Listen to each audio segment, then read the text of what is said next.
कि हम चाहते हैं कि अवामी मैंडेट का एहतराम किया जाए। जिसको अवाम 5 साल के लिए मैंडेट देती है उसका 5 साल मैंडेट होना चाहिए, हाँ वो नवाज शरीफ होए या इमरान खान होए। नवाज शरीफ को भी टेक्निकल बुनियादों पर नॉकआउट करने का कोई जवाब पैदा नहीं होता। अगर अवाम ने उसको 5 साल का मैंडेट दिया था तो उसे 5 साल मुकम्मल करने देने चाहिए थे। इसी तरह अगर इमरान खान को अवाम ने 5 साल का मैंडेट दिया था तो इमरान खान को 5 साल तो मुकम्मल करने देने चाहिए थे। हम कंपनी सरकार से रहाई चाहते हैं। हम चाहते हैं कि बंद कमरों में अवाम की किस्मत के फैसले नहीं हुए बल्कि बैलेट पेपर पर बॉक्सों में अवाम की तकदीर के फैसले हुए।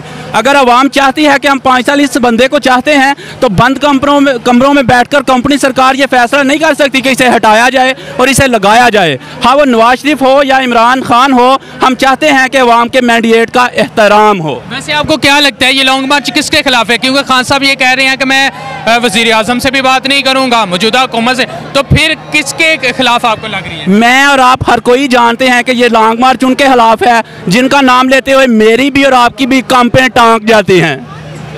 अच्छा, राना सनाउल्लाह ये कह रहा है कि मैं ये लॉन्ग मार्च है ना इसको इस्लामाबाद में दाखिल नहीं होने दूंगा।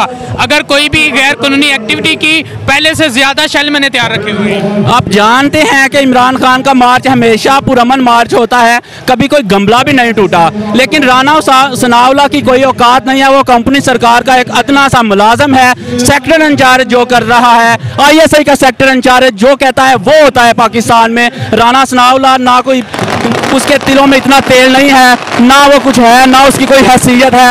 हैसियत जिनकी है मैं भी जानता हूँ, आप भी जानते हैं।